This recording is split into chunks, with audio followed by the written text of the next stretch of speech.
யானையோட கதை மூலமா நம்ம வாழ்க்கைக்கே தேவையான ஒரு பெரிய பாடத்தை கத்துக்கலாம். இது பார்க்க ஒரு சிம்பிளான கதை மாதிரி தான் தெரியும். ஆனா இதுக்குள்ள இருக்கிற மெசேஜ் நம்ம எல்லாருக்குமே ரொம்ப ரொம்ப முக்கியமானது. இந்த கேள்வியை கேட்ட உடனே உங்க மனசுல கண்டிப்பா ஏதாவது ஒரு சம்பவம் ஞாபகத்துக்கு வரும் இல்லையா? ஏன்னா நாம எல்லாருமே இந்த மாதிரி அனுபவங்களை கடந்துதான் வந்திருப்போம். சரி, இன்னைக்கு நாம பார்க்க போற இந்த குட்டி யானையோட கதைக்கும் நம்ம லைஃப்க்கும் ஒரு கனெக்ட் இருக்கு. நம்ம கதையோட ஹீரோ ஒரு அழகான கியூட்டான குட்டியான. அதோட உலகம் எப்படி இருக்கு தெரியுமா? ரொம்ப பாதுகாப்பா, நிறைய ஆச்சரியங்களோட, எப்பவும் ஜாலியா இருக்கு. வாங்க அந்த சந்தோஷமான உலகத்துல இருந்து இந்த கதைய ஆரம்பிக்கலாம்.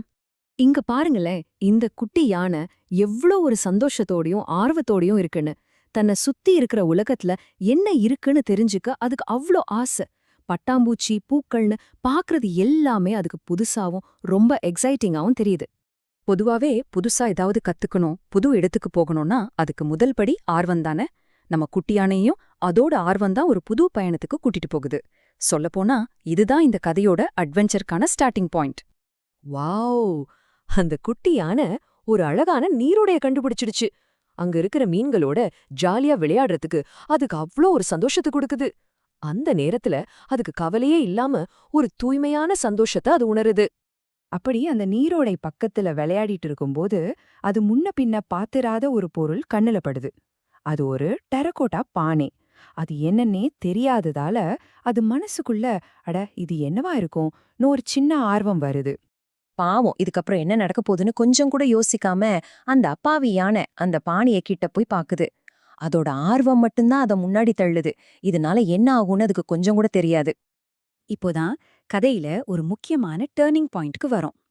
ஒரு விளையாட்டுத்தனமா லெஞ்ச விஷயம் யாருமே எதிர்பார்க்காத ஒரு சோகமான முடிவுக்கு வழிவகுக்குது. இங்கிருந்து கதையோட டோனே மாறப்போகுது. ஒரே ஒரு நொடிதான் அந்த அழகான பானை கீழே விழுந்து உடைஞ்சு சிதறிடுச்சு. முழுசா இருந்த அந்த பானைக்கும் இப்ப உடைஞ்சு போன துண்டுகளுக்கும் உள்ள வித்தியாசத்தை பார்க்கும்போது அந்த ஒரு நொடியில என்ன நடந்திருக்கும்னு நமக்கே மனசு கஷ்டமா இருக்கு. அவ்வளவுதான், அந்த குட்டி யானைக்கு உலகமே உடைஞ்சு போன மாதிரி ஆயிடுச்சு. ஷாக்கு, சோகம், குழப்பம்னு எல்லா உணர்வும் ஒன்னா சேர்ந்து தான் செஞ்ச தப்ப நினைச்சு தனியா உட்கார்ந்திருக்கு. இந்த குட்டி யானை செஞ்ச சின்ன தப்பு நம்ம எல்லாருக்குமே ஒரு பெரிய விஷயத்த ஞாபகப்படுத்துது. நெல்சன் மண்டேலாவோட இந்த ஒரு வரி எவ்வளவு உண்மையானது பாருங்க. வாழ்க்கையில விழாம இருக்கிறது பெருமை இல்ல, ஆனா ஒவ்வொரு தடவை விழும்போதும் திரும்ப எந்திரிக்கிறதுல தான் உண்மையான பெருமையே இருக்கு.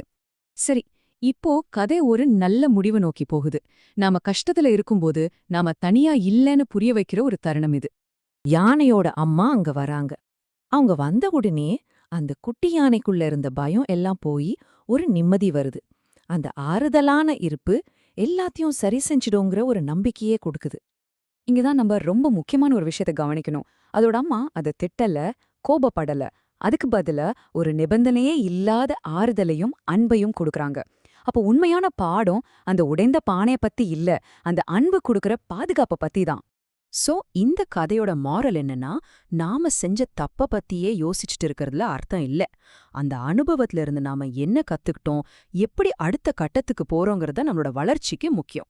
கடைசியா ரொம்ப ரொம்ப முக்கியமான ஒரு விஷயம், நம்ம கிட்ட இருக்கிற குறைகளோ நாம செய்யற தவறுகளோ நாம யாருங்கிறத முடிவு பண்றதில்ல. ஆனா அந்த தவறுகள்ல இருந்து மீண்டு எப்படி நாம வளர்றோங்கிறது தான் நாம யாருன்னு இந்த உலகத்துக்கு காட்டும். இத பத்தி நீங்க என்ன நினைக்கிறீங்க?